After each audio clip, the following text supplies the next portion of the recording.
আপনার রান্নার রং এত বেশি সুন্দর কিভাবে হয়, দেখলেই খেতে ইচ্ছা করে, এত বেশি অ্যাট্রাকটিভ কিভাবে। আজকে আপনাদের সাথে শেয়ার করব আমার রান্নার রং এত বেশি সুন্দর কিভাবে হয়। আর যে কোনো বড় মাছ এইভাবে যদি রান্না করা হয় তাহলে কিন্তু এর টেস্টটা অনেক বেশি দ্বিগুণ হয়। আজকে আপনাদের সাথে শেয়ার করছি রুই মাছের রসা। রুই মাছের রসা বানানোর জন্য আমি প্রথমেই মাছগুলোকে নিয়ে নিয়েছি। মাছগুলো কিন্তু আগে থেকেই ধুয়ে কেটে পরিষ্কার করা ছিল। এরপর এখানে হলুদ গুঁড়ো, লবণ আর মরিচ গুঁড়ো দিয়ে ম্যারিনেট করে রেখে দেব 5 মিনিটের জন্য। 5 মিনিট পর আমি কড়াইতে দিয়ে দিলাম সরিষার তেল। আপনারা চাইলে সাদা তেলটাও ব্যবহার করতে পারেন, কিন্তু আমি আজকে সরিষার তেল দিয়ে আমার এই মাছের রসাটা করছি। এরপর আমি মাছগুলোকে এক এক করে সুন্দর এরকম লালচে করে ভেজে নিচ্ছি। অনেকেই কিন্তু আছেন যারা মাছ একদমই পছন্দ করেন না, তারা যদি এইভাবে একবার বানিয়ে খেতে পারেন তাহলে কিন্তু এরপরে সবসময় আপনারা মাছ রান্নার ফ্যান হয়ে যাবেন। সবসময় চিন্তা করবেন কিভাবে বাসায় মাছ নিয়ে আসা যায় আর এইভাবে রান্না করে খাওয়া যায়। আর যারা মাছ পছন্দ করেন তাদের তো কথাই নেই। লাইক আমি অনেক বেশি মাছ খেতে পছন্দ করি।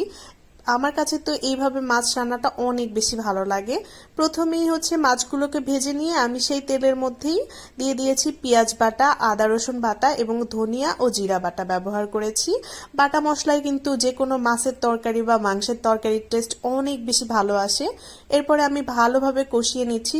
দিয়ে দিয়েছি 1 চামচ পরিমাণ লবণ। লবণ দিয়ে এখন খুব ভালোভাবে কষিয়ে নিব। কষানোটা এমন হতে হবে যেন কাঁচা মশলার ফ্লেভারটা একদমই চলে যায়।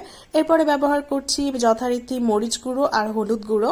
এখানে মরিচ গুঁড়োর পরিমাণটা নেওয়া হয়েছে 1 চামচ আর হলুদ গুঁড়োর পরিমাণটা নেওয়া হয়েছে 1 চামচ থেকে অল্প কিছু পরিমাণ কম। এখন আরো ভালো করে আবার কষিয়ে নিচ্ছি। কষানোটা খুবই লো আঁচে করে নিচ্ছি এবং কষাতে কষাতে এর গায়ে থেকে সুন্দর একটা কালার চলে আসবে।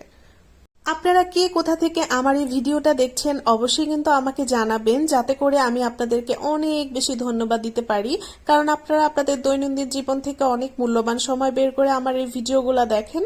এর জন্য কিন্তু আমি অনেক বেশি গ্রেটফুল আপনাদের কাছে। তো দেখতেই পাচ্ছেন আমি খুব সুন্দরভাবে মশলাটা কষিয়ে নিচ্ছি। কষানো হতে হতে কিন্তু এর গায়ে থেকে তেলও ছেড়ে দিয়েছে, তেলটা উপরে ভেসে চলে এসেছে এবং মশলার যে কষানোর কালারটা এটা অনেক সুন্দর এসেছে।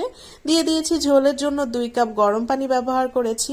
এরপরে দিয়ে দিয়েছি এখানে গোটা 2টা টমেটো। টমেটো দিয়ে এখন ভালোভাবে কিছুক্ষণ ফুটিয়ে নেওয়ার পরে আমি এখানে ভাজা মাছগুলো এক এক করে দিয়ে দিলাম। ভাজা মাছগুলোকে একটু ঝোলের মধ্যে ভালোভাবে ডুবিয়ে দিচ্ছি, যাতে পর্যাপ্ত পরিমাণে ঝোলের যে ফ্লেভার বা মশলার যে ফ্লেভার সবগুলো যেন মাছের মধ্যে সুন্দরভাবে প্রবেশ করে। এরপর ঢাকা দিয়ে রান্না করে নিচ্ছি প্রায় 10 মিনিটের জন্য। এতে করে মাছের মধ্যে সকল মশলা খুব সুন্দরভাবে ঢুকে যাবে আর দেখা যাবে যে রসাটা যে ঝোলটা সেটা অনেকটা গাঢ় হয়ে গিয়েছে। আমার রান্না মোটামুটি একদম শেষের দিকে। আমি ধনিয়া পাতা ব্যবহার করছি। আপনারা চাইলে এই পর্যায়ে কিছু কাঁচামরিচ ব্যবহার করতে পারেন ফ্লেভারের জন্য। তো আমার যেহেতু বেবি খাবে, ও বেশি ঝাল খেতে পারবে না, এই জন্য আমি আর কাঁচামরিচটা শেষে ব্যবহার করলাম না। ফাইনালি কিন্তু আমার মাছ রান্নাটা একদম শেষ আর দেখতেই পাচ্ছেন এর কালারটা কত বেশি সুন্দর, লোভনীয় হয়েছে।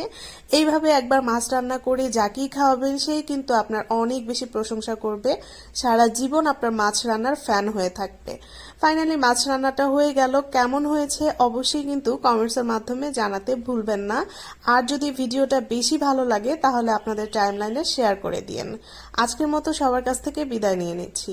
আল্লাহ হাফেজ সবাইকে।